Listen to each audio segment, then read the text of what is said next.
नमस्कार, मी पंजाब डक. आज आहे 4 जून 2026. आजपासून परत एकदा शेतकऱ्याला अंदाज देणार आहे. कारण की राज्यामध्ये आज 4 जून, 5, 6 आणि 7 आणखीन जवळपास 4 दिवस राज्यात वेगवेगळ्या भागात जोरदार पाऊस पडणार आहे, म्हणून हा अंदाज लक्षात घ्यायचा. आज सांगायचं झालं तर कोकणपट्टी म्हणजे रत्नागिरीपासून ते पालघर पर्यंत इकडे काय होणार आहे, कोकणपट्टीकडे जोरदार पाऊस सुरू होणार आहे, मुसळधार पाऊस चालू राहणार आहे. तिकडे पाऊस चालू असल्यामुळे महाराष्ट्रामध्ये सरी उसरी येत राहणार आहे, म्हणून हा अंदाज लक्षात घ्यायचा. पुणे जिल्ह्यात देखील आज खूप जोराचा पाऊस पडणार आहे. त्याच्यानंतर अहिल्यानगर देखील खूप राहणार आहे. त्याच्यानंतर सोलापूर जिल्हा आज पावसाला सुरुवात होणार आहे. सांगली जिल्ह्यात आज देखील बऱ्याच भागात पावसाला सुरुवात होणार आहे. त्याच्यानंतर इकडे धाराशिव जिल्ह्यात पाऊस राहील, बीड जिल्ह्यात पाऊस राहील, परभणी जिल्ह्यात पाऊस राहील, त्याच्यानंतर नांदेड जिल्ह्यात पाऊस राहील, त्याच्यानंतर इकडे संभाजीनगर, जळगाव, धुळे, नंदुरबार, त्याच्यानंतर नाशिक सगळीकडे जोरदार पाऊस आज बरसणार आहे, म्हणून हा अंदाज लक्षात घ्यायचा.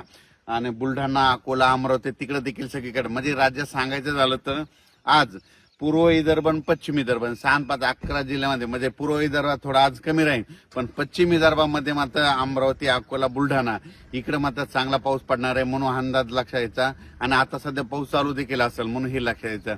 पण राज्यात मात्र 4, 5, 6 आणि 7 तारखेपर्यंत जोराचा पाऊस राहणार आहे. 8 तारखेपासून पावसाचा राज्यातला जोर ओसरेल, म्हणून हे देखील लक्षात घ्यायचं. पण हे पाऊस तुम्हाला सांगू इच्छितो, आज पुणे जिल्हा, अहिल्यानगर जिल्हा, नाशिक जिल्हा, मुंबई, त्याच्यानंतर नंदुरबार, धुळे, जळगाव खूप जोराचा पडणार आहे, म्हणून हा अंदाज लक्षात घ्यायचा. म्हणजे आज रात्रीच्याला दुपारनंतर खूप जोराचा पाऊस सुरू होणार आहे, म्हणून हे देखील लक्षात घ्यायचं. आणि ज्या भागात अद्यापही पाऊस पडलेला नाही त्या भागात आज देखील बऱ्याच भागामध्ये पाऊस पडेल आणि त्या शेतकऱ्याची पेरणीसाठी पोषक ठरणार आहे, म्हणून हे देखील सर्व शेतकऱ्यांनी लक्षात घ्यायचं. त्यानंतर कोल्हापूरकडे आज खूप जोराचा पाऊस राहील. त्याच्यानंतर पुण्याकडे देखील जास्त असल्यामुळं म्हणजे कोयना धरणाचा जे कॅचमेंट एरिया त्याच्यामध्ये पाऊस जास्त पडल्यामुळं कोयना धरणाच्या देखील आवक सुरुवात होईल, म्हणून हे लक्षात घ्यायचं. इकडे निळवंडे धरण आता हे 5 दिवस खूप पाऊस, 7 तारखेपर्यंत उत्तर महाराष्ट्राकडे खूप पाऊस आहे, त्याच्यामुळे निळवंडे धरण सुद्धा भरण्याच्या मार्गावर राहील, म्हणून हे लक्षात घ्यायचं. भंडारदरा देखील धरण भरेल, कारण की तिकडे कॅचमेंट एरियामध्ये खूप जोराचा पाऊस या 5 दिवसामध्ये पडणार आहे. आणि सध्या पाऊस चालू आहे, त्याच्यामुळे तिकडे आवक सुरू झालेली आहे, म्हणून हे धरणं देखील भरून जातील, म्हणून हे देखील सर्व शेतकऱ्यांना लक्षात घ्यायचं. नाशिक जिल्ह्यात खूप पाऊस पडणार आहे, म्हणून त्यांनी स्वतः शेतकऱ्यांनी सतर्क करायचं. म्हणजे नदीकाठचे जे शेतकरी त्यांनी आपण आपले पाळीव प्राणी नदीकाठी बांधू नये, कारण की नदीला पूर येण्याची शक्यता आहे, म्हणून ह्या 4-5 दिवस जरा काळजी घ्यावी. नाशिकला मात्र आता आजपासून जी पावसाचा जोर राहील तर 4, 5, 6, 7 ते दुटंदे मारुतीचं मंदिर आहे, त्या मंदिरात मात्र त्या मारुतीला मात्र पाणी लागेल, म्हणून हे लक्षात येतं. कारण की आता वरती खूप पाऊस पडणार आहे. आज रात्रीच्याला दुपारनंतर नाशिकच्या वरच्या भागात खूप पाऊस पडणार आहे, त्याच्यामुळे आज नाशिककडे म्हणजे नद्याला चांगला पूर येण्याची शक्यता आहे. म्हणजे आज पाऊस पडल्याच्या नंतर उद्या देखील नाशिककडल्या बऱ्याच नद्या अशा चांगल्या जोरानं वाहतील, म्हणून हे लक्षात घ्यायचं. आपण आपले पाईपलाईन असेल तर तुम्ही तुमची काळजी घ्यायची. तसेच खास करून सोलापूर जिल्ह्याचे मेसेज आलेले आहेत, मित्रांचे फोन आले होते. तर सोलापूर जिल्ह्यात आज देखील पावसाला सुरुवात होणार आहे. म्हणजे इकडे जसा उत्तर महाराष्ट्राकडे पाऊस पडणार तितका जोरात तिकडे पडणार नाही, पण तिकडे ना पिकाला लागल तसा म्हणजे पडणार आहे, पेंडवा म्हणजे वावणी पडणार आहे आणि तिकडे देखील पेरण्या होणार आहे, म्हणून सोलापूर जिल्ह्यात आज चांगला पाऊस सुरू होणार आहे. सांगली जिल्ह्यात देखील आता सुरू होणार आहे, सुरू झाला देखील असेल. आटपाडी, पंढरपूर सगळीकडे आज पाऊस सुरू होईल. इकडं आज मात्र बीड जिल्ह्यामध्ये कडाष्टी जे जामखेडचा परिसर आहे त्या भागामध्ये आज मात्र जोराचा पाऊस पडणार आहे, म्हणून त्यांनी देखील लक्षात घ्यायचं.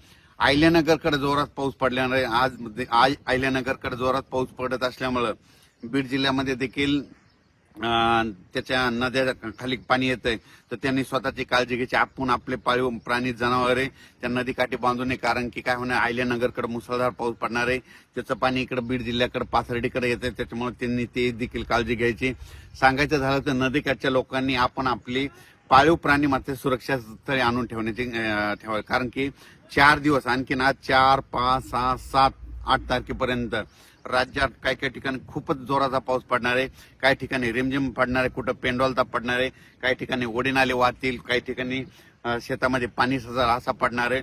पण सगळ्या महाराष्ट्रामध्ये पाऊस पडणार आहे, सगळ्या शेतकऱ्याच्या पेरण्या होणार आहे. शेतकऱ्याला विनंती, ह्या 4 दिवसात जरी तुमच्या पेरण्या नाही झाल्या, 8 तारखेच्या नंतर थोडी उघाड भेटणार आहे. 8 जुलैच्या नंतर पावसाची उघाड झाल्याच्या नंतर तुम्ही तुमच्या पेरण्या करू शकता. हे जे पाऊस आहे, समजा तुम्हाला सांगतो, परभणी जिल्हा झालं, जालना जिल्हा झाला, अमरावती जिल्हा, ह्या पावसात काय झालं, सगळीकडे पाऊस पडलाय. पण काही काही असे 5-5, 7-7 गाव आहे ते सुटलेले आहेत. पण ह्या ना आता हे 4 दिवस पाऊस पडेल ना, त्याच्यात देखील कव्हर होणार आहे, म्हणून हे लक्षायचं आहे. आताच मला बुलढाणा जिल्ह्यातल्या शेतकऱ्याचा फोन आला की आमच्या इकडे पाऊस कधी बंद होतं. मी म्हणलं कशामुळे, तर ते म्हणले आमच्या पेरण्याच राहिल्यात, काही पाऊसच पेरू देईना आम्हाला, म्हणजे पाऊस उघडणच त्यांचं म्हणणं आलं. अमरावती जिल्ह्यात तशीच परिस्थिती झाली, भंडाऱ्याकडे देखील तशीच परिस्थिती झाली, कारण की तिकडे पाऊसच उघडणं म्हणून त्यांच्या पेरण्याच राहिल्या.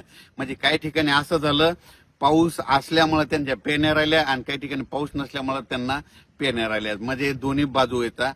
म्हणून म्हणतो सगळ्यांच्या पेरण्या 8 तारखेच्या नंतर सगळं 8 तारखेच्या नंतर हवामान कोरडं होणार आहे.